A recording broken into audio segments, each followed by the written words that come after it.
noches a todos, bienvenidos a este webinar.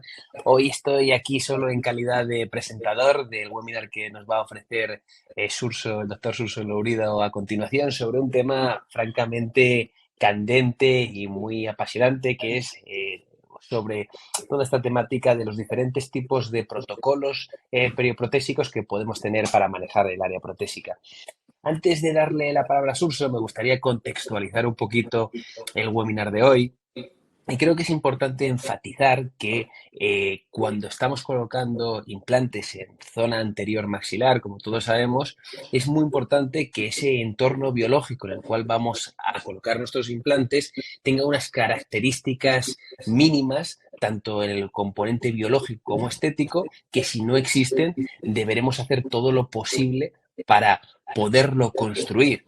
Y muchas veces esas características biológicas de ese entorno óseo y mucoso alrededor de nuestro futuro implante van a estar de una forma favorable de forma inicial, pero otras muchas veces nos encontramos situaciones como estas en las que partimos de una situación de déficit óseo o de alteración de los tejidos blandos. En este caso estamos hablando de ambos, de un problema tanto en el campo mucoso, en esa retracción de los tejidos blandos, como un defecto óseo inicial importante. Y ante este tipo de situaciones clínicas, pues podemos tener varias actitudes terapéuticas, pero principalmente podríamos resumir nuestra decisión inicial en qué y cuándo vamos a empezar a tratar a este paciente. Entonces, tenemos dos tipos de actitudes. O bien hacemos un abordaje inmediato o bien hacemos un abordaje diferido. Hoy en día, sobre todo en defectos como el que estamos viendo, intentamos siempre enfocar nuestros tratamientos hacia abordajes inmediatos que nos permitan agilizar el tiempo de tratamiento del paciente, disminuir el número de cirugías y conseguir un resultado óptimo de la forma más sencilla posible. De tal manera que en un caso como este, muchos de vosotros optaríais también por el mismo protocolo que seguí yo, que fue extraer el diente, colocar el implante en la situación protésica ideal, realizar un engrosamiento de los tejidos blandos para mejorar la estética perimplantaria y hacer una reconstrucción de este alveolo con una técnica de regeneración ósea tunelizada, para acabar sellando todo con un provisional que nos permita sellar el espacio de la regeneración ósea y a la vez guiar la cicatrización de estos tejidos blandos. De tal manera que en un solo tiempo quirúrgico y en solo 3 meses de cicatrización somos capaces de reconstruir este entorno de estos tejidos duros y blandos alrededor de este implante para conseguir ese doble objetivo biológico y estético y conseguir un entorno que nos va a permitir derivar este paciente a su prostodoncista referidor y que pueda hacer una restauración protésica definitiva que se pueda mimetizar de la forma más favorable posible en la boca de este paciente. Pero hay otras muchas situaciones en esta zona anterior maxilar donde estos protocolos inmediatos van a ser muy poco recomendables y donde vamos a preferir abordajes diferidos que bien van a ser más extendidos en el tiempo, van a requerir un número mayor de cirugías, pero nos van a dar una mayor predictibilidad. Entonces, con el fin de intentar hacer una visión 360 del mundo de la regeneración ósea y poder ver de forma conjunta hasta dónde podemos llegar con un protocolo inmediato y qué podemos y cómo podemos hacer la regeneración ósea con ambos abordajes, con abordajes inmediatos y diferidos, el doctor Suso Lourido y yo decidimos pues, crear este curso que vamos a impartir en Santiago de Compostela en los próximos días 26 y 27 de enero, donde trataremos esta temática y exploraremos qué protocolos seguimos para ambos campos, cuándo y cómo, qué pasos seguimos, tips, y va a ser un curso que va a tener una carga teórica bastante importante, donde la parte de inmediato va a ser de la mano del doctor Suso Lourido y de la parte de manejo de atrofias óseas de forma diferida va a ir de mi parte. Pero aparte de esa importante carga teórica, también va a haber una carga práctica también de peso, donde vamos a poder ver todo lo que hemos estado viendo durante la parte teórica en varios hands-on para poderlo aplicar y poderlo hacer de forma más sencilla en nuestras consultas en los días siguientes. Así que os esperamos allí y estaremos encantados de compartir unos días allí con vosotros allí en Santiago y esperamos veros pronto. Y ya no le quito más tiempo a Suso de su webinar. Yo creo que las presentaciones para Surso sobran porque le conocemos todos, pero bueno, para el que esté un poco más perdidillo, solo decir que Surso Lurido es un especialista en cirugía oral y periodoncia y estética dental, es licenciado en odontología por la Universidad Alfonso X el Sabio, máster en implantología y prótesis por la Escuela Superior de Implantología, máster en periodoncia médico-quirúrgica en la Universidad CEU San Pablo, posgrado en estética dental y nuevas tecnologías por las Universidades Complutense de Madrid y, bueno, pues de profesor colaborador en el máster de cirugía de implantología y rehabilitación de la Universidad Europea Miguel de Cervantes de Valladolid. Y bueno, aparte de eso, también creo que conviene destacar que es un auténtico artista y un apasionado de esto, que eso también le hace brillar bastante más. Sin más dilación, todo tuyo, Surso. Buenas a todos, muchísimas gracias, Sergio. Voy a compartir pantalla. Decirme si se ve todo bien. ¿Está en orden? Sí, se ve perfecto. Sí, se ve muy bien. Gracias, Urso. Vale, muchísimas gracias. Bueno, pues, oye, Sergio, muchísimas gracias. La verdad que para mí es un grandísimo orgullo poder compartir contigo pues esta aventura que vamos a tener en Santiago el 26-27 de enero. Y he de decir que seguramente si no hiciese el curso contigo me apuntaría de alumno porque tengo muchísimas ganas de aprender de ti sobre esas regeneraciones de grandes atrofias y el manejo de tejidos a posteriori de la prótesis. La verdad que es todo un honor. Y muchísimas gracias a Sanigía también por darnos la oportunidad de juntarnos todos y de hacer este webinar y este curso. Y espero que, bueno, pues que estéis todos encantadísimos y luego después en el turno de preguntas nos lo demostraréis con un montón de dudas que estaré aquí para resolver. Voy a hablar, después de esta introducción de Sergio, de la reconstrucción alveolar directa en el área estética, en el sector anterior. Esta es una técnica que venimos tiempo empleando, es como una modificación de una regeneración ósea con tejido autólogo tunelizada y que me parece muy interesante para abordar casos un poquito más comprometidos en los que carecemos de tejido óseo en la cortical vestibular, incluso en alveolos que tenemos completamente destruidos, sin tejido óseo y sin tejido blando. Vamos a verlo a través de este caso que presento aquí, que es un central, en el que iniciamos primero con un sondaje. Para mí es muy importante la exploración a nivel clínico y esa primera fase se trata de un análisis estético, ver la posición de los tejidos, ver el entorno que nos encontramos, si tenemos nivelados los márgenes, si no, la arquitectura de esa encía y sobre todo una exploración, un sondaje, como en este caso. Y a partir de este sondaje yo ya puedo evaluar varias cosas, que serían, en este caso, si hay un sondaje positivo, quiere decir que no tenemos cortical vestibular, que hay una cortical ausente. Además, para mí es muy importante esta exploración, puesto que cuando hacemos un CBCT podemos observar que no hay cortical vestibular, pero en un punto muy concreto de la cortical, ya que los TACs son cortes sagitales, pero no podemos hacer una exploración de la anchura de ese defecto. Entonces, para mí es muy importante cuando voy a escoger una técnica de reconstrucción de estos alveolos o cuando voy a escoger qué técnica voy a seguir, si un implante inmediato, si un implante diferido, observar la anchura del defecto, ver también el alcance de ese defecto. Y para eso hacemos una exploración con un sondaje, como un mapeo de todo ese defecto óseo. Por otro lado, veo que la sonda se transparenta. Cuando la sonda se transparenta, esto quiere decir que tenemos un biotipo fino, un biotipo transparente. A mí ya me va a dar idea de qué tengo que hacer en mi protocolo de reconstrucción alveolar. Entonces, simplemente con este primer acto que hacemos cuando el paciente llega a la consulta, cuando nos derivan al paciente, en el que sondamos, puedo ver qué necesito. Y en este caso sé que voy a necesitar hacer, por un lado, una reconstrucción del tejido duro y, por otro lado, una reconstrucción del tejido blando. Por lo tanto, tendré que pensar qué protocolo de regeneración ósea y qué protocolo de modificación de biotipo voy a emplear. Entonces empiezo poniéndoos un pre y un post de nuestro caso y luego veremos cómo llegar de esta situación en la izquierda, en la que vemos que hay tejido blando pero no existe tejido duro, a la situación de la derecha, en la que vemos una reconstrucción completa de nuestro alveolo, en la que incluso se puede ver esa cortical y ese hueso medular, esa reconstrucción que puede parecer incluso un implante colocado en hueso nativo. Como detalle aquí, como truco para que podamos sacar algo incluso también de esta diapositiva, sería que en la parte de la izquierda, donde hago un CBCT del paciente, separo el labio para poder evaluar la disponibilidad de tejido blando, para poder evaluar el grosor incluso de ese biotipo del paciente. Para poder reconstruir un alveolo y llegar a una estabilidad estética y biológica, tenemos una serie de elementos que tenemos que tener en cuenta. Estos elementos es importante enlazarlos entre ellos, pero empezarían con la posición tridimensional del implante, como nos hablaba Sergio, del diseño de la prótesis, veremos a lo largo de la presentación por qué, y luego después de la disponibilidad de hueso y de tejido blando, o de la capacidad de generar hueso y tejido blando.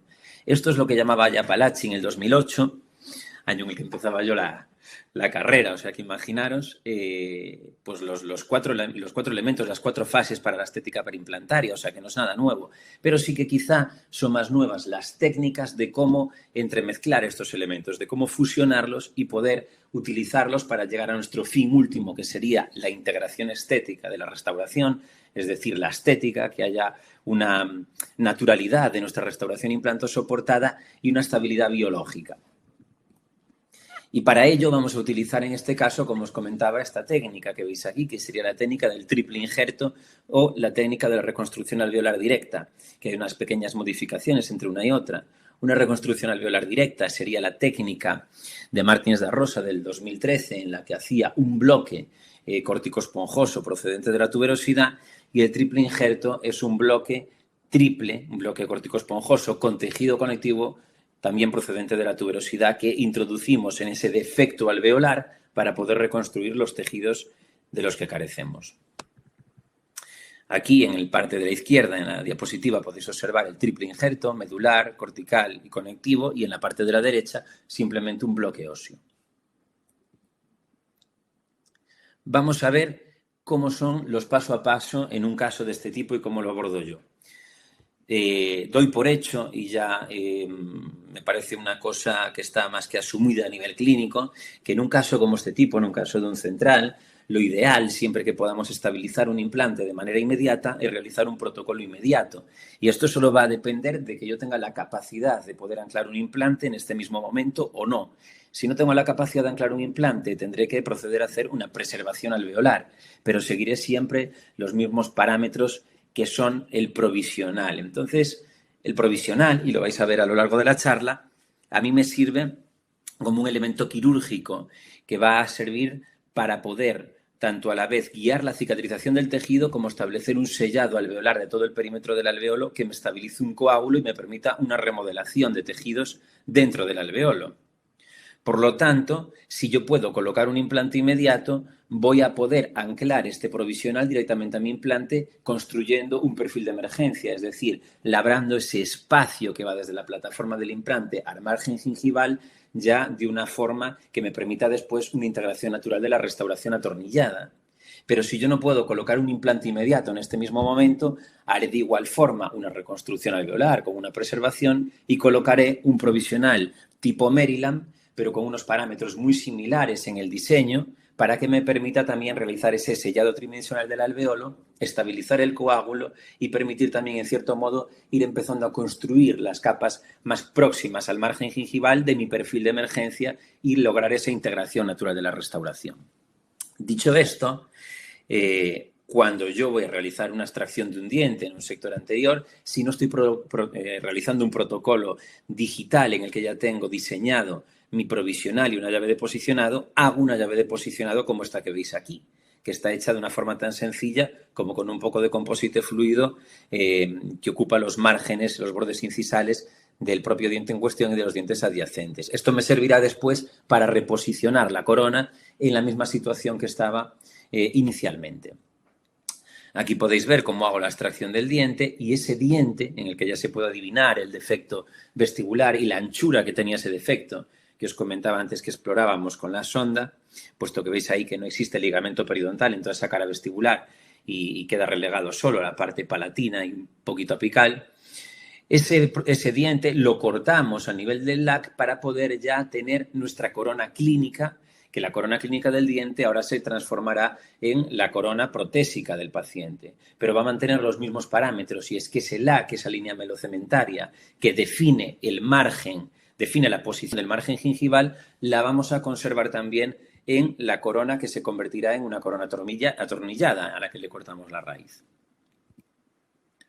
Una vez que tengo ya ese diente con una posición prediseñada con esa llave y cortada la raíz, manteniendo el LAC, que es lo que va a determinar la posición del margen gingival de la restauración, lo que voy a hacer va a ser colocar mi implante de una forma flapless y en la posición tridimensional ideal. Aquí podéis ver y adivinar con presión con esa sonda en vestibular, esa depresión que genera es el defecto óseo que tenemos en la cortical vestibular. En esta visión oclusal se puede ver de una forma mucho más evidente. En este tipo de defectos no existe una clasificación clara en los tipos de alveolo para definir la anchura que tienen. Sí que utilizamos todos una clasificación de Elian del 2007, en la que en función de la presencia o ausencia de cortical y de tejido vestibular podemos definir si es un alveolo tipo 1 con hueso y cortical mantenida, un alveolo tipo 2 en la que tenemos tejido blando pero no hay hueso, que es este caso, o un alveolo tipo 3 en la que hay ausencia de hueso y de tejido blando, pero no, y hay clasificaciones en las que vemos si es posible anclar un implante de manera inmediata o no en función de la anchura de la basal del hueso, pero y de la posición de la raíz, pero no tenemos clasificaciones en cuanto a la anchura del defecto. Entonces, a mí aquí siempre me gusta distinguir entre dos tipos de alveolos tipo 2. A mí no me preocupa tanto la altura del defecto, si es un defecto que se relega solo a la parte coronal, medial o que llega apical, sino que me preocupa más si es un defecto estrecho que me permite mantener ese hueso crestal interproximal que da soporte a mi alveolo, es decir, que yo no necesitaría realizar una reconstrucción alveolar o una regeneración ósea flapless tan exigente, puesto que el soporte, el propio soporte que va a evitar el colapso del alveolo me lo van a dar los picos óseos mesial y distal, o defectos como este que tienen una anchura ya considerable en la que perdimos completamente el soporte. Por lo tanto, si yo no hago una reconstrucción con algún elemento que me funcione como mantenedor de volumen y de espacio, voy a tener una depresión del alveolo y voy a tener un defecto estético, ya que no tendré naturalidad en lo que se refiere a arquitectura alveolar de mi diente. Y en un paciente con una línea de sonrisa alto, esto se va a reflejar en que la integración de mi corona tiene una carencia a nivel facial, a nivel bucal, en la que la corona parece que emerge sobre contorneada del tejido, incluso en sonrisa, la sombra que proyecta el labio, al no haber convexidad del alveolo, sino que hay una depresión, genera una sombra, y entonces ahí es donde se evidencia que hay una reconstrucción implantosoportada, ¿no? Por lo tanto, le voy a dar mucha importancia a regenerar con algo que me funcione como mantenedor de volumen y reconstruir la arquitectura alveolar. Aquí podéis ver en una visión lateral esa gran depresión de la que os hablo, que evidentemente si no hacemos nada vamos a tener un defecto horizontal bastante severo. Colocamos nuestro implante flapless. A día de hoy la inmensa mayoría de estos implantes los colocamos con cirugía guiada. Pero sobre todo lo importante, los coloquemos con cirugía guiada o no, es mantener muy claros unos parámetros, y son que en esa posición tridimensional voy a tener tres ejes, que serían el eje axial del implante, es decir, por donde me va a emerger la restauración, la chimenea. Voy a tener que también tener una posición vestíbulo-palatina muy clara, en la que voy a tener que colocar el implante palatinizado únicamente con un objetivo, y es que exista espacio para un coágulo, como podéis ver en esta diapositiva, ya que ese coágulo se va a remodelar y se va a convertir en hueso, pero si yo no dejo espacio para ese coágulo, no tengo espacio para que se remodele el hueso y tampoco tengo un espacio físico para mi reconstrucción alveolar. Por lo tanto, si yo coloco un implante demasiado ancho o demasiado avestibular, como todos sabéis, voy a tener una carencia en mi tratamiento, y una carencia tanto en la estética como en la estabilidad de los tejidos perimplantarios a medio plazo. Muy importante también tener súper clara la posición apicocoronal, no solo el eje axial y vestíbulo palatino, sino que apicocoronalmente vamos a necesitar generar un espacio también para que haya una transición natural desde la plataforma del implante hasta el margen gingival. Y esta transición natural vamos a trabajarla con nuestra prótesis generando ese perfil de emergencia. Y aquí va a haber dos aspectos. Uno, el aspecto estético y otro, el aspecto biológico. Y esa estabilidad va a depender de que haya un espacio físico que permita un sellado de los tejidos blandos alrededor de la estructura de los pilares de mi restauración y que separen el medio oral del hueso y del implante, y por otro lado un espacio físico que me permita una transición y una emergencia natural de la corona a través de los tejidos. Por lo tanto, ¿cuánto tengo que dejar aquí apicocoronalmente en un unitario? De forma ideal, 3 o 4 milímetros. A mí me gusta dejar 4 milímetros. Luego veremos por qué con la parte de la prótesis. Y como máximo, parece que 6 milímetros, a partir de 6 milímetros ya no sería mantenible ese espacio y podría degenerar en una perimplantitis seguramente. Por lo tanto, 4 milímetros es el espacio ideal, el espacio óptimo para poder colocar apicocoronalmente mi implante y generar ese ancho biológico o, como se llama actualmente, esa dimensión vertical de tejido blando supracrestal, que es el tejido conectivo que está inmediatamente encima del hueso, ese epitelio del surco, ese otro milímetro de epitelio del surco que está en el margen coronal, y entre el tejido conectivo y el epitelio del surco, ese epitelio largo de unión, ese epitelio no queratinizado que me funciona como un sellado alrededor del pilar mecanizado de mi restauración. Una vez que tengo el implante colocado en la posición ideal, lo que voy a hacer va a ser coger esa corona del paciente con una llave que tenía capturada previamente y posicionarla en el cilindro de titanio provisional, capturando la corona para realizar un provisional inmediato. Y lo hago con un protocolo de este tipo. Cojo mi llave de posicionado, ahueco la corona o realizo una carilla 3/4. ¿Y por qué hago esto? Un motivo muy sencillo. Esa zona que veis ahí, interproximal, la dejo en diente natural. Y esto es un truco que hace tiempo que utilizo, y es que me parece que es lo más biocompatible para estar en posición con el tejido blando del área interproximal. Y sobre todo en casos como este, con unas papilas muy largas que quiero mantener, no se me ocurre mejor material que el propio diente para poder estabilizar esas papilas y mantener en su posición original. Por lo tanto, mantengo siempre diente natural en la zona del LAC, es decir, en ese primer milímetro subgingival, que pasará de ser el LAC de la corona de nuestro paciente a ser el contorno crítico, el LAC protésico de la restauración, y mantengo también el diente natural en el área interproximal. Llevo a boca con esa llave de posicionado mi corona, veo que efectivamente está manteniendo el sellado tridimensional de todo el alveolo y los márgenes de mi restauración, como ahí veis, y la capturo con composite fluido. Una vez que tengo mi corona diseñada, lo que hago es proceder a la restauración de mi alveolo, a la reconstrucción alveolar. Ese va a ser el elemento, digamos, que funcione como estabilizador del coágulo y sellado de mi reconstrucción o de mi regeneración flapless, además de mantener la posición del margen gingival y del tejido interproximal y guiar la cicatrización del tejido para lograr esa arquitectura gingival, esa estética rosa de la que tanto hablamos, final. Cuando voy a hacer la reconstrucción alveolar, fijaros, es algo tan sencillo como esto. Hoy mismo, al mediodía, hice un injerto de este tipo y os puedo asegurar que cuando cogéis ya destreza manual en la obtención del injerto, es una cirugía y es un protocolo muy rápido, más rápido que el realizar regeneraciones óseas flapless con membranas y en injertos, etcétera. La dificultad de esta técnica reside en la obtención del injerto y en la selección del paciente, puesto que no todos son candidatos para poder realizar esta técnica. Pero estos son los dos tipos de injerto que podemos obtener de una tuberosidad, excluyendo, por supuesto, el injerto de tejido blando únicamente. Es un tema que daría mucho para hablar, pero es importante abordarlo únicamente en un webinar, pero sí para dar unas pequeñas pinceladas y que todos seáis conocedores de la técnica, o los que ya eréis conocedores de ella podáis ver las posibilidades que nos ofrece, ¿no?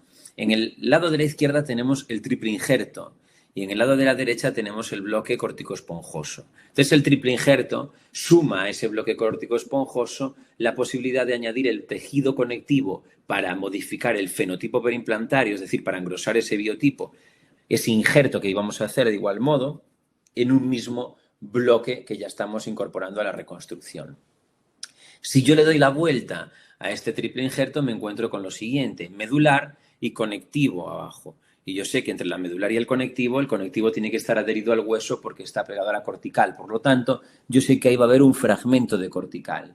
Y como apunte, este es el truco de que estas reconstrucciones funcionen. Siempre tiene que haber cortical. Todos sabéis que si yo coloco simplemente hueso medular, igual que si colocase hueso obtenido con un rascador dentro del alveolo y tengo carencia de cortical vestibular, es decir, no hay ningún elemento que me mantenga el espacio, lo que va a suceder va a ser que va a haber un colapso del volumen horizontal muy grande. Por lo tanto, el truco es que tenga realmente una cortical ese bloque que yo estoy introduciendo. Aquí lo podéis ver posicionado sobre el diente, en la posición en la que va a ir en mi reconstrucción. Y ahí sí podéis ver en la parte más apical cómo asoma esa cortical ósea debajo del conectivo. Si le doy la vuelta, lo que vais a ver va a ser toda esa medular que irá posicionada contra la pared de mi implante. Sabéis que era un defecto muy profundo que llegaba al tercio apical del diente, por lo tanto voy a tener que hacer un injerto más largo. Esta es la forma en la que lo introduzco en mi lecho, simplemente con un puntito colchonero, llevándolo a la situación más apical. Ese punto me va a servir a mí para entender y para saber que mi injerto llegó hasta esa posición, y lo voy a colocar por fricción con las paredes mesiales y distales, ya que le di la forma que tenía mi defecto vestibular, tanto en anchura como en largo, para poder introducirlo en el defecto. Así que voy colocando mi injerto triple por fricción ahí dentro, ayudándome con unas pinzas acodadas y con el dedo, hasta tenerlo en la situación ideal, que sería esa situación. Únicamente estabilizado con un puntito, que realmente al ir por fricción ni me haría falta, pero lo colocamos ahí en apical para saber que mi injerto llegó hasta la zona más crítica del defecto. Y ahí en esa visión desde oclusal podéis ver cómo tenemos el implante colocado en la situación ideal, cómo tenemos después el triple injerto colocado de la siguiente manera. Sobre la parte tratada del implante iría la medular, sobre la medular iría la cortical y pegado al tejido conectivo del alvéolo iría el tejido conectivo de mi triple injerto. Así es como se marcha la paciente el día de la intervención. Veis cómo ese coágulo está estabilizado por mi restauración provisional implantosoportada. Y así es como viene a los 15 días, como madura a los 15 días. Veis que es un protocolo muy poquito mórbido para el paciente, extremadamente predecible y desde luego que a nivel biológico con mucho sentido, ya que estamos haciendo una reconstrucción con un hueso procedente de la tuberosidad, que es un hueso muy osteogénico. Aparte de osteoinductor y conductor, es también osteogénico, por lo tanto va a ser una reconstrucción alveolar con una remodelación muy rápida y que nos va a permitir un resultado estético y estable a nivel biológico en muy poquito tiempo. En un tema de 4 meses vamos a tener el caso completamente terminado. Así es como está la paciente cuando pasa el tiempo, cuando ya maduran los tejidos, y ahora lo que nos encontramos es con que tenemos que igualar los cénits. Y para igualar los cénits pasamos a un protocolo protésico muy sencillito, que también os puedo definir paso a paso. Lo que hacemos es replicar el diente del 21, que es lo que queremos igualar en la situación del 11. Y observamos que hay una pequeñita parte en ese cénit que tenemos que compensar. Esa parte la vamos a conseguir comprimiendo el tejido blando, ya que siempre suelo en estos casos generar un exceso de volumen de tejido para luego simplemente tenerlo que comprimir, ya que cuando intentamos ir a afinar la posición del margen para no tener que hacer ninguna modificación en el provisional a posteriori, en un caso de una reconstrucción alveolar tan exigente como esta, sin absolutamente nada de hueso vestibular, puede suceder que tengamos una pequeña carencia de tejido y luego después tengamos que compensar con un segundo injerto. Sinceramente, me parece menos mórbido para el paciente y más predecible generar un exceso de volumen en un primer momento y luego después simplemente tener que presionar ese tejido con un diseño de prótesis correcto, más que tener que hacer una segunda intervención de tejidos blandos. Por lo tanto, ¿cómo vamos a hacer para llegar a esa situación? Pues de una forma bastante clásica, inmediata para el paciente, con un poquito de composite, pintamos sobre la encía ese margen gingival ideal que queremos definir en nuestra nueva prótesis implantosoportada. Y una vez que la tenemos, marcamos el punto del cénit y los puntos interproximales y pulimos esas zonas para poder generar presión, como veis ahí en este provisional en la imagen de la derecha, en la que se ve cómo ese margen apoya a 90 grados sobre esa cresta curada. Al tener un tejido blando estable, curado, un tejido denso, fruto de un injerto de tejido conectivo procedente de la tuberosidad, tan fibrótico, si yo genero una presión con mi provisional, lo voy a empujar para que migre apicalmente y replicar el diente adyacente. Y esa presión, para poderlo empujar, la voy a hacer simplemente generando un ángulo de 90 grados con mi prótesis que apoye literalmente el tejido hacia apical. Entonces, aquí podéis ver cómo en el momento en el que yo la coloco, al estar apoyando y empujando en 90 grados ese tejido hacia apical, me está generando una isquemia en el tejido. ¿Esta isquemia me preocupa? No me preocupa porque sé que es un tejido injertado. Sé que desde ese margen que yo estoy empujando hasta la plataforma del implante, es decir, hasta donde está el hueso, tengo unos 3 o 4 milímetros de tejido blando, de dimensión de tejido blando supracrestal. Por lo tanto, yo voy a respetar siempre ese espacio para el ancho biológico, ese milímetro de tejido conectivo supracrestal, ese milímetro de epitelio del surco y ese milímetro o 2 milímetros de epitelio largo de unión. Por lo tanto, no voy a generar una remodelación descontrolada en el hueso por culpa de estar generando una isquemia en el momento de trabajar la prótesis.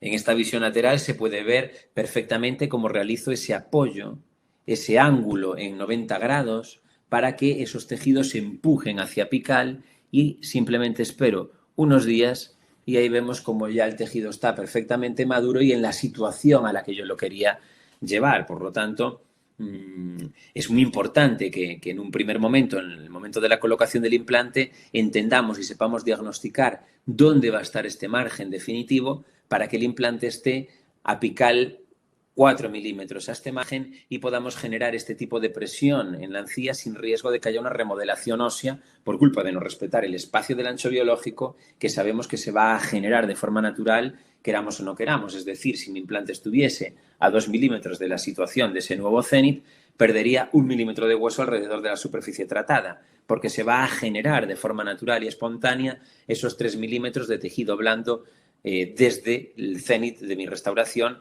hasta el nivel del hueso. Aquí veis el estado de mi restauración provisional cuando ya está estable y cómo tenemos realmente simétricos los cénits de ambos dientes. Y aquí podéis ver nuevamente el TAC en la situación inicial y en la situación de control y la estabilidad de los tejidos blandos. Por lo tanto, tenemos estabilidad biológica, tenemos estabilidad estética, tenemos cumplidos todos los parámetros de la estética rosa, que serían posición del margen, posición del cénit, la altura de las papilas, la línea mucogingival no fue desplazada en ningún momento.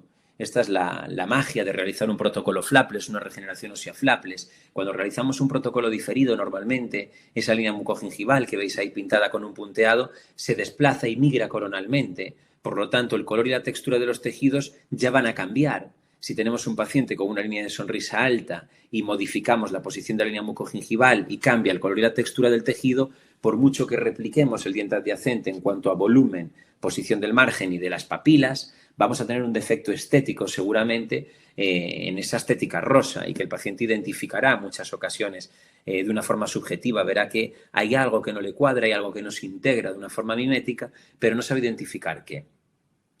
Como conclusiones finales, me encantaría comentar que tenemos que evaluar esta estética y esta biología de manera objetiva en una situación final y para esto existen una serie de escalas como es el Pink Aesthetic Score de Furhauser del que hablaba ahora que evalúa de una forma objetiva, medible y puntuable estos puntos de papilas, de posición del cénit, de altura del margen, de color, textura de los tejidos. Por lo tanto, la estética tiene que ser algo objetivable, algo medible, algo que podamos pronosticar y diagnosticar. No puede ser fruto del azar, de la casualidad o de si en un caso nos quedó mejor o peor. Y para eso están esta serie de protocolos de reconstrucción alveolar y perioprotésicos en las que la posición del implante y el diseño de la prótesis juegan un papel definitivo y un papel clave para poder alcanzar estos resultados de una forma predecible. Por lo tanto, si hacemos esa conclusión, veremos que de la posición tridimensional del implante depende el espacio apicocoronal desde la plataforma del implante hasta el margen gingival para poder generar un perfil de emergencia y estabilidad estética y biológica. Y por otro lado, mediante el diseño de la prótesis, generando un diseño de prótesis que por un lado selle tridimensionalmente el margen y el alveolo para estabilizar el coágulo y por otro lado genere un espacio, es decir, un área cóncava subgingivalmente, podemos tener volumen de tejido blando. Si yo no generase ese espacio cóncavo subgingivalmente en mi prótesis y generase una transición recta hasta el implante, estaría ocupando con algo duro, con una estructura dura protésica, el espacio que tengo que ceder a una estructura blanda que sería el tejido. Por lo tanto, tendríamos un tejido blando en la parte vestibular de mi complejo perimplantario más finito y con el tiempo podríamos tener una migración apical, tendríamos una dehiscencia del margen. Por eso es súper importante la posición tridimensional del implante y el diseño protésico. Y luego después como complementos tenemos la reconstrucción ósea y tenemos la implementación de tejidos blandos como injertos de tejido conectivo. Pero fundamentalmente, y todo inicia con una posición tridimensional y con un diseño protésico ideal y correcto que me permita llevar a cabo estos procedimientos. Cuando tengo mi prótesis provisional y tengo que pasar a la prótesis definitiva, tengo la última fase y el último gran reto de mi restauración. Entonces, en este paso, tendremos que replicar esta prótesis para que en una impresión arrastremos esa réplica y el laboratorio, nuestro técnico de laboratorio, sepa cuál es el perfil de emergencia que tiene que dar en nuestra restauración final. Una pequeña modificación a este nivel supondría una pérdida de la estabilidad estética, puesto que modificaríamos los contornos de los tejidos blandos, o si modificamos la anchura y los grosores de los aditamentos, generaríamos un menor grosor en nuestro tejido blando en la cara vestibular, por lo tanto, menor estabilidad en un medio plazo. Así que, para poder llegar de esta situación a esta situación, veremos ahora un pequeño resumen del paso a paso y cómo lo hacemos con una técnica clásica de técnica de Hinds, ¿no? Aquí, si alguien no identifica el tipo de aditamentos que está presentándose en pantalla, los explico brevemente. Esto es un pilar de titanio mecanizado anodizado en color dorado. Por un motivo, si yo anodizo mi pilar de titanio mecanizado en color dorado, voy a tener menor compromiso a la hora de la reflexión de la luz a través de los tejidos blandos. Por lo tanto, voy a tener una estética más adecuada, ya que era una paciente con una línea de sonrisa muy comprometida. Y por otro lado, esto es un tipo de prótesis en la cual el área que va subgingivalmente no pasa por el horno al realizar la cerámica, por lo tanto no sufre corrosión y podemos colocar un elemento mecanizado directamente, ya que sabemos que un elemento mecanizado tiene un pulido muy superior y puede permitirnos que la estabilidad de ese tejido conectivo supracrestal sea mejor. Tiene una mejor relación con los tejidos blandos del perfil de emergencia. Por lo tanto, relegamos la zona de la cerámica únicamente al área visible, al área estéticamente visible de la parte blanca de mi restauración implantosoportada. Y si alguien se pregunta, porque a lo mejor me lo van a preguntar en las dudas finales, que por qué no hicimos una prótesis cemento atornillada con circonio, es básicamente porque teníamos un alveolo muy estrecho y el espacio muy comprometido para realizar circonio, ya que si yo realizo circonio, simplemente por un requisito del material, necesitaría tener un grosor mayor de este circonio en el área subgingival, por lo tanto generaría presión sobre mis tejidos blandos y sobre mi reconstrucción ósea. Por lo tanto, para poder seguir con las mismas dimensiones y volúmenes del pilar provisional, decidimos replicarlo con un pilar de titanio personalizado que me mantuviese esos parámetros volumétricos del área subgingival. ¿Y cómo lo hacemos? Pues realizamos un pilar, un transfer personalizado, un pilar de transferencia personalizado con esta técnica que podéis ver en pantalla, rodeando con algún tipo de resina nuestro provisional, atornillando un transfer en la huella que deja y rellenando con composite. De esta forma yo puedo llevar a boca ese transfer y arrastrarlo en una impresión, como veis aquí. Tomamos los registros de impresión, de posicionamiento y de color, y esta es la forma en la que tomamos esa llave, ese pilar de transferencia personalizado que arrastramos en una impresión. Como veis ahí, esto tendría que ser lo que llega al laboratorio para poder replicar el perfil de emergencia y que, bueno, pues que nuestro técnico de laboratorio sepa qué contornos, qué volúmenes y dónde está la posición del margen para la restauración final. A día de hoy tenemos protocolos con flujo digital, quizá un poco más elaborados, pero me parece fundamental y súper importante entender los protocolos y los pasos analógicos, ya que no entenderemos la lógica del flujo digital, ni entenderemos qué pasos vamos a dar en el flujo digital, cuál saltarnos, cuál implementar o cómo modificarlos, si no tenemos súper clara la metodología de por qué tenemos que hacer estos pasos y cómo llega esa información a nuestro técnico para poderlo replicar. Tomamos los registros de oclusión y este es el perfil de emergencia que, como vais a ver a continuación, replicamos perfectamente en nuestro modelo gracias a ese pilar de transición, ese pilar de transferencia personalizado. Y este es el pilar de titanio anodizado que realizábamos en el centro de fresado, sobre el que cementamos una corona feldespática que me va a imitar ese diente adyacente, y veis que simplemente es el primer milímetro o 0,5 milímetros de cerámica los que se meten subgingivalmente, que sería en el epitelio del surco, ya que la única zona en la que puede haber cerámica o algún elemento poroso es en el epitelio del surco, que es un epitelio queratinizado. A partir de ese primer milímetro subgingival, todo lo que haya subgingivalmente que no sea ultrapulido mecanizado va a ser un elemento inestable y un elemento que puede provocar una mucositis a nuestros tejidos, ya que habrá colonización bacteriana. Y así es como se integra de una forma inmediata ya nuestra restauración implantosoportada. Como podéis observar, no genera ningún tipo de isquemia en el tejido, ya que es una réplica exacta del provisional, y aquí es, pasado un tiempo, cómo viene nuestra paciente a revisión. Y con todo esto, agradeceros muchísimo a todos el haber prestado atención este miércoles noche, y agradecer a Sanigía, por supuesto, la invitación, y a Sergio, que, como digo, aparte de un gran amigo, es un referente para mí y me hace muchísima ilusión compartir con él todos estos temas de una forma más amplia y más extendida. Muchísimas gracias. Pues muchísimas gracias a ti, Xurxo. La exposición fantástica, y la verdad es que siempre documentas con unas fotografías bestiales. Yo, como soy de marketing, siempre fijándome en estas cosas, pero es verdad que sé que cuestan mucho trabajo además. Pues si quieres, a la derecha de la pantalla, bueno, si estás compartiendo pantalla, no sé si ves el chat o no ves el chat, pero bueno, te leo de momento. Tienes una pregunta de Miguel Ángel, que, bueno, en realidad son dos, que te dice: buenas, Xurxo, si tienes un protocolo para coger el triple injerto, porque te pregunta cómo coges el triple injerto, tienes un protocolo para ello.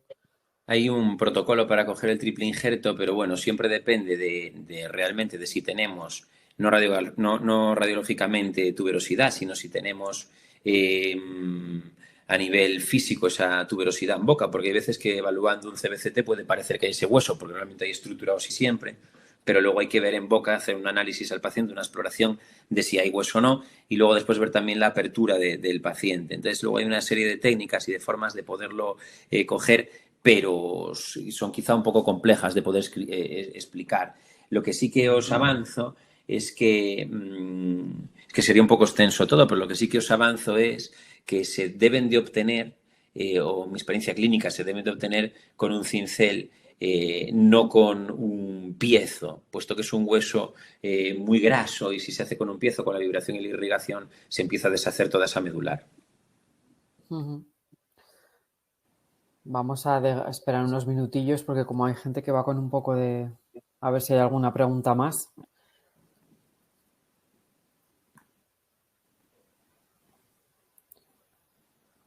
Bueno, felicidades, gracias, impresionante, excelente. Mira, sí, Silvia Fernández Checa te pregunta cuál sería el protocolo de pulido ideal para el provisional.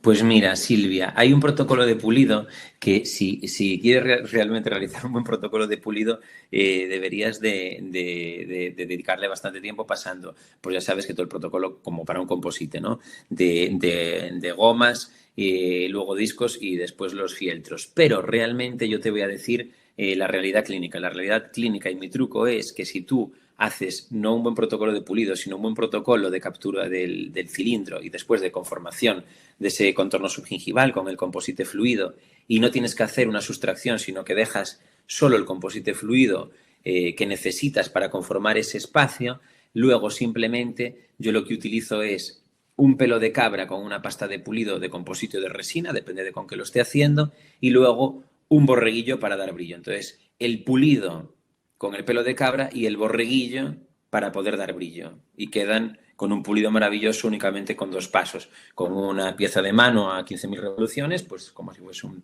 técnico de laboratorio. José Vicente Ferrando te pregunta, comenta, no he podido ver el principio, pero has usado guía quirúrgica para conseguir, entiendo que pone, un buen eje de inserción del implante. Pues José Vicente, te voy a ser sincero. Podría decirte que sí, pero no, y de hecho me arrepiento, pero es un caso más antiguo y ahora sí que te puedo asegurar que estoy haciendo guías para casi todos los implantes y desde luego todos los implantes en sector anterior. Esta semana todos fueron con guía, pero ¿qué pasa? Que hay situaciones, hay veces en las que eso exige un tiempo de planificación previa, más largo y bueno, pues van pasando las cosas y al final hay que colocarlo a mano, pero es un error. Recomiendo 100% guías para este tipo de casos, porque un pequeñito error en el eje axial compromete todo el caso ya. Muy bien. Ricardo Naves quiere saber cómo controlas el cemento al realizar una corona cementada. ¿Cómo controlo el cemento? Pues porque colocamos muy poquito cemento y aparte se puede realizar una perforación en la parte palatina de la corona, entonces el cemento que sale refluye hacia esa zona. Luego hay técnicas para poder controlar la cantidad de cemento, haciendo una réplica de la parte interna de la corona, entonces probándolo primero en esa réplica y luego llevando solo la cantidad de cemento necesario, pero me parece que es demasiado exagerado para cementar una corona de este tipo. Entonces se cementa con un variolink, con un protocolo de adhesión normal, pues una corona feldespática, que me pareció cuando la realicé que era la forma más adecuada de hacerla para imitar la anatomía y el color de esos dientes adyacentes, que era un poco compleja, y con muy poquito cemento y refluyendo hacia oclusal, en vez de dejando que refluya hacia el margen, ya está. De todas formas, solo llega a la zona del epitelio del surco, es decir, se mete 0,5 y hay un margen, un stop en ese pilar que diseñamos. No es un pilar sin línea de terminación, como si fuese un BOPT. En este caso no, en este caso es un pilar con terminación el que colocamos.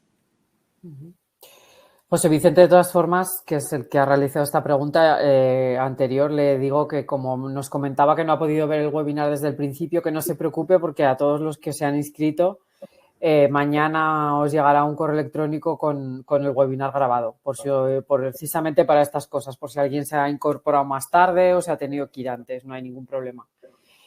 Dairen pregunta, ¿cuánto tiempo esperas para la corona definitiva después del injerto? Muchísimas gracias y excelente presentación.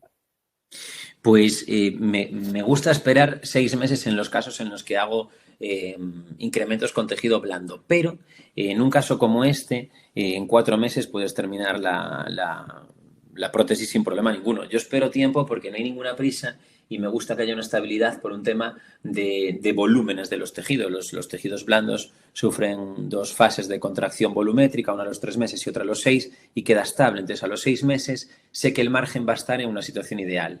De todas formas, te diré que como suelo generar un exceso de volumen de tejido blando y luego lo comprimo, puedo acelerarme bastante en estos procesos. Miguel Ángel pregunta, ¿cómo consigues estabilizar el triple injerto en el alveolo? Los triples injertos se estabilizan por fricción. Realmente la técnica de la que bebe el triple injerto, que es la técnica original del IEDR de Martins da Rosa, que es la técnica simplemente con cortical y medular, se estabilizan por fricción en ese alveolo. Entonces, al fin y al cabo, es un defecto autocontenido en el que esa zona que vamos a reconstruir tiene unas paredes mesiales y distales, y si diseñamos ese injerto con las dimensiones adecuadas, entra por fricción. Pedro Martínez quiere saber, ¿era una corona cemento atornillada, cementado extraoral y atornillado intraoral o cementada?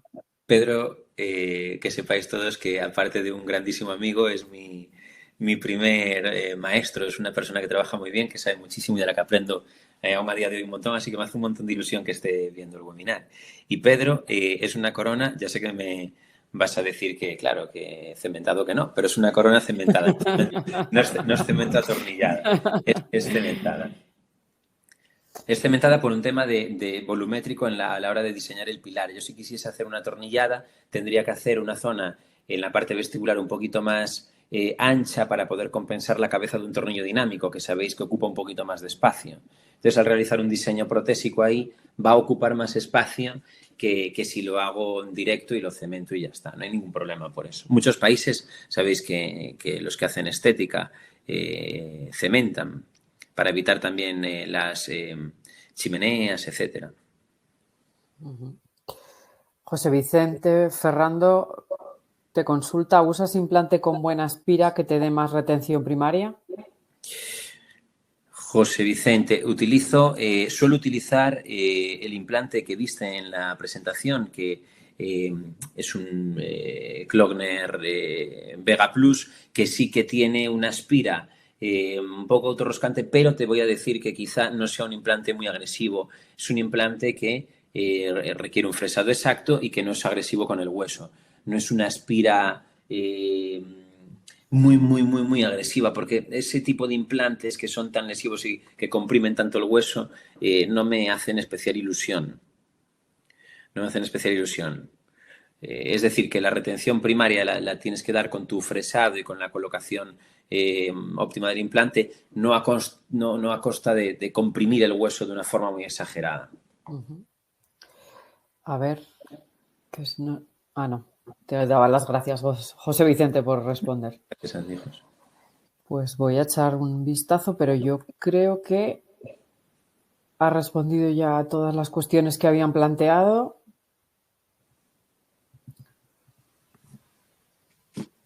Sí, yo creo que no nos hemos dejado ninguna. Con lo cual, Xurxo, pues muchísimas gracias de nuevo por esta excelente charla. Gracias a Sergio también, que nos ha tenido que dejar un poquito antes. Por aquí aparece. Gracias, Sergio. No nos lo perdemos, no lo perdemos. Como os decía a todos los que nos estáis viendo, mañana os mandamos el webinar grabado para que no os perdáis nada, con la información de este curso que de verdad es 100% recomendable. Yo desde luego así lo creo, porque bueno, hacemos muchos cursos, pero desde luego es la primera vez que juntamos a Xurxo con Sergio y creo que va a ser un curso excelente. Así que os animo a todos a inscribiros. Y nada más por mi parte, buenas noches, gracias a los que nos veis en directo siempre, nos vemos en el próximo webinar de Isanegía y un abrazo a todos. Hasta pronto. Muchísimas gracias. Gracias, chicos. Hasta luego. Adiós. Hasta luego. Hay una pregunta de Carolina. Mira, nos la hemos dejado. A ver. Pues mira, solo sutura en el injerto apical, sí. Perdona, Carolina, porque estaba viendo a Belén y a Sergio y no me Venga. Pues respondemos a Carolina. Sí, sutura el injerto solo en apical. En este caso, de todas formas, cada caso hay que individualizarlo también, porque si se mueve el injerto y tal es cuando puede haber un fracaso por una necrosis. Vale. Pues perfecto. Ahora sí que ya no nos hemos dejado ni una. Muchas gracias, chicos. Gracias, Xurxo. Buenas noches. Gracias Hasta a todos. luego.